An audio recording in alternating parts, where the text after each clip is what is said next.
I'm Lisa. It was when I had just turned 29. I joined something like a group blind date because my friend invited me. Actually, I'm not very good at socializing at that kind of parties. I have refused them countless times so far, but it was just right after my longtime boyfriend cheated on me, and he dumped me. Since I was so heartbroken, I was more reluctant than usual, so, of course I refused at first. But my friend strongly persuaded me that I should have fun, especially right now. She was probably worried about me, and I knew she was trying hard to behave cheerfully for me. I finally got off my butt. Even it was a group blind date, since we all are mid-20s, it's like a marriage hunting, and everyone was secretly so ready for hunting a partner. I was the only one who was not ready and had no energy. In this situation, just like me, there was a man who seemed a little out of place. He was dressed very inappropriately and his hair was shaggy. Not to mention that he wasn't dressed for a group blind date. He also looked weird that might make me say, "What's wrong with him?" even when I would pass him on the street. Even if I have zero ability for hunting a man, or even if I have less than zero ability, I'll be better than this person. He made me think that honestly. It actually made me feel a little better. It's a place I'm not really used to, but it was as if I had a friend who was at the rock bottom just like me. I felt a strange sense of relief, even if it might be rude for him. Are you not good at these kinds of party? I'm not used to it at all either. Because I hesitated to engage in conversations with others for quite some time, so I decided to approach that person randomly. We were both alone, and I thought it would be a good way to just kill the time. However, the response I received from him was unexpected. "Well, I actually enjoy these parties. I'm curious about what everyone is lively chatting about." I was stunned. He says he likes this kind of parties, but he says it in a bland tone. And he doesn't look like he's enjoying it. Yet, I didn't think he was lying either. Me stunned and just standing there, he didn't seem to pay any attention to. He casually turned his head towards me and looked straight into my eyes, saying, "You should try to smile a little more. I can tell that you are laughing, but you don't want to. If you don't want to, don't laugh. If you laugh even you don't want to, you should try not to let others notice at least." I was already stunned. By a person I had never met before. I was dissed, quite harshly, but since he kind of got a point, I didn't come up with any objections or anger. And I was deeply convinced somehow. I probably have a habit of doing that. I had nothing to talk back, because it was true as he said. As I completely froze, we were staring at each other in a strange way for a while. When I finally started to think a little bit, I sipped my drink quietly as I was still holding the shock. "I'll be careful from now on," I mumbled in a small voice. I wasn't angry or sarcastic. It just naturally came out of my mouth. And we just stayed there quietly, by each other's sides. My first time at a group blind date ended with such a very strange experience. Some time after, I got a call from a friend, Carol. She caught me and him staring at each other, and she thought, there might have been something between us. That guy, Tim, and we didn't really have any feelings each other at the time, but the people around us got strangely excited. We both got a lot of support from our friends. I'm not a very aggressive person myself. I never make a move on my own unless it's a big deal.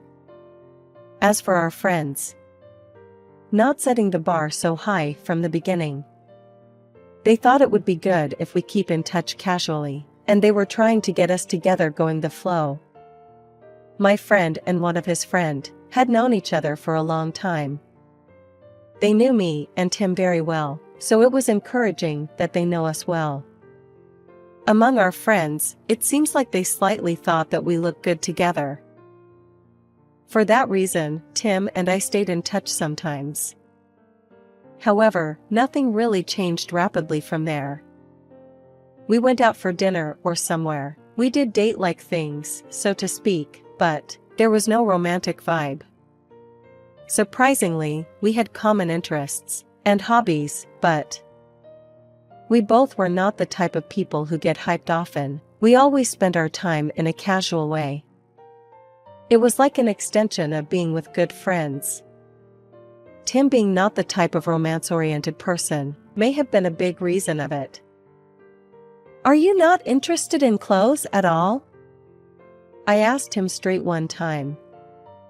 Tim was always dressed in worn clothes. After he pointed out a few things to me when we first met, I had lost my mental barrier. To Tim, I naturally came to say what was on my mind.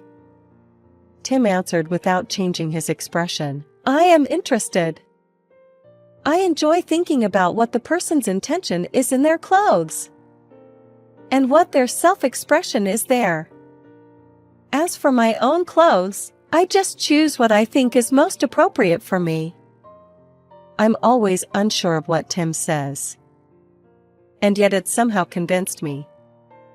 I found it oddly amusing. Of walking side by side with someone who is dressed in worn clothes. Some people might not like the idea. I didn't mind at all, maybe because I found him interesting in that way. I didn't want to force him to change. Unless he wants to. Maybe I was very comfortable with myself. Like what this is or why this is. Like Tim, I can't explain it theoretically at all, but I just felt that way with my senses. Maybe this is what it means to be with the kind of person you are comfortable with for the rest of your life. I even had such a thought in my mind. No, it can't be true. I thought to myself and laughed at myself. I must have behaved in a very funny way. "You're a funny person, I think." I guess he had just witnessed my behavior. Tim said to me frankly. "The person I think is funny told me that I'm funny." I froze again with a strange look on my face. Then, a few moments later, I couldn't hold my laughter any longer and laughed so hard my stomach hurt. I don't even know what was so funny, but it was strangely funny, and it had been a long time since I had laughed so hard. Tim looked at me with the most dubious expression on his face. He kept staring at me, laughing to tears. After a while, Tim and I officially started dating. And we ended up getting married for real. It felt like kind of weird, but still, it felt just right. It was a relationship for me that I can feel comfortable. I was able to give a quick answer with no hesitation. As usual, most of Tim's clothes were worn and I didn't expect him to earn much money at all, but I was also planning to continue working. For now, I just wanted to have a decent life. As a result, for me, I guess I could say that my marriage was a success in a way. Other people might not have thought it was a success, but I don't care about being poor or anything as long as I truly feel happy. When Tim and I were preparing to get married, my cell phone rang. It was a text message from my ex-boyfriend John. Even though we had been together for a quite long time, it had been a while since we broke up, and I couldn't help but wonder what it was all about. So I just saw the text and let it go. Because I was with Tim when I got the text, so I couldn't text him back even if I wanted to. But even if I hadn't been with him at that time, I don't think I would have texted him back. If I'm being honest, when we were dating, I liked him a lot more than he liked me. I always put up with him even if I didn't like something. Even if he did whatever he wanted, I forgave him most of the time. So I'm sure that in his mind, I would always forgive him and accept him eventually. But now, I'm already awake. I'm not stupid enough to react.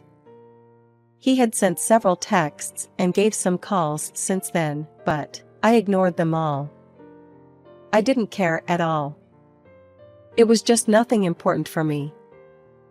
Then at one point, Tim looked at me straight in my eyes. It was just like the first time I saw him. As I was wondering why, Tim began to speak in his usual quiet tone. Recently, there's someone you've been getting texts from but not responding to in front of me. As an adult, I believe it's not ideal to ignore texts for so long, so feel free to do whatever you want. You don't have to care about me. I was surprised by his insight as usual, and at the same time, I noticed that Tim, who always speaks with bland tone, looked different from usual. Are you angry at something? When I peeked at him with a puzzled look and asked him that, he frowned even more. Don't change the subject. It was so unusual of him, so I couldn't help but mention it. But I'm not sure what he was angry about. I thought about it a lot, and then it occurred to me. Do you have any idea who I'm getting texts from, by any chance? It's Tim.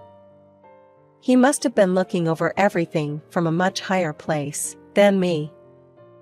I don't know why I'm flinching a little now, Tim said with a very cold attitude, giving me a glance. The look on your face when you first saw the text. You looked obviously so disgusted, plus you didn't even reply there, so I could kind of guess. I wondered how much it was written on my face. I couldn't help but force a smile. But if he knows what a disgusted face is, I'm not sure what he's talking about. If you know it's my ex-boyfriend and I don't like him, why do you have to tell me I should reply? I asked him what I thought with a puzzled look on my face. He became unusually silent. I was curious and looked into his face more. He looked like I had never seen before. Then he began to speak in a few words. As I've witnessed that a few times, even though you didn't reply, you started to look like you weren't disgusted gradually. I was thinking if you contacting with him behind my back. If so, I thought it might be a good idea to clarify this as soon as possible. Tim's eyes were shifty, which was unusual for him. I observed him trying to connect his words together. I, on the contrary, felt relieved and happy. It's Tim, that upset, because he suspects that my ex and I might have gotten back together. I know it's not something I should be happy about, but seeing him with a rare reaction made me very happy. Ha ha ha ha ha ha ha. It's okay. I just don't look like a jerk anymore because I don't care. I'm doing nothing behind your back. I laughed it off. And at the same time, I felt sorry. To me, it was nothing that even worth responding to. I hadn't done a good job of saying important things to the person who needed to hear. So I looked straight at Tim again, and spoke in a quiet voice. I should have told you properly. I couldn't imagine how you would feel when you found out. I'm sorry. But thanks to you, I've learned to say everything that's on my mind honestly. I really have nothing to hide. I meant it from the bottom of my heart. That was all I had to say, so I was only hoping that he would know what I meant. I was a little nervous waiting to see what kind of words and reaction I would get from Tim. Just then, my cell phone rang again. It was a little awkward. I looked at my phone as if he's giving me a glance to do it, so it was exactly my ex-boyfriend. I had the perfect ugh look on my face. I could see it myself. Ha ha ha ha ha. In that moment, Tim in front of me started laughing so hard that stomach hurt. I was so surprised. I had never seen him laugh like this before. Tim laughed with tears in his eyes just like me one day. He looked at me stunned and said, I know it now. I apologize for doubting you even a little. You are second to none when it comes to honesty. I wasn't sure if I was being praised or mocked. But since Tim is smiling so happily, I don't really care anymore, I thought in the end. However, my ex-boyfriend's too annoying to get to me. In fact, he was so annoying that I finally responded to him in the last text. I told him clearly not to text me anymore. And yet, he still is texting me. He's quite bothering. After we got married, we talked about living together at the place where Tim has been living for now. But it's not far from my house. My ex, who knows where I live, might happen to see me. I got a little scared thinking about it. Why don't we find a new place to live somewhere? It doesn't matter if it's small or not. I suggested this to Tim. And what he said back to me was unexpected. Then, do you want to buy a house? Unintentionally, I simply said, what? It just came out of my mouth. What on earth is he talking about? He's not the type of person to joke around. I thought I must have misheard him. But it was exactly what I heard. Tim really did have enough money to buy a house on the spot. I was so confused what it meant, and I had no idea what was going on. Then Tim smiled a little and said to me, "You know where I work, right? I'm not lying when I say where I work, but it doesn't mean that I'm an employee. That's my company." When I heard all of this, I was still in a daze. I couldn't catch up with what was happening at all. It was a medium-sized marketing company that had been relatively growing well. Tim was not poor or anything. In fact, it's the opposite. He just didn't care about money. He just didn't trust people with money. He always wore worn clothes because he didn't see the need to dress up. And because he didn't want people to come to him because of his appearance. He just chose clothes what he thought was most appropriate for himself. And he wasn't lying about that either. What? The voice sounded like it was going to turn the world upside down. Needless to say, I was the one who made that voice. I didn't even know who I was marrying to. I know it's funny, but I was so carefree, and I was wrapped around his little finger. Tim himself was staring at me with a kind of satisfied look on his face, so I guess it's not bad at all. Then we bought a house in a really quiet place in the suburbs. We spend our weekends together, relaxing. Without any worries, living with someone I can trust, I realize that life is funny. We have found the right partner for each other, and I am certainly happy now.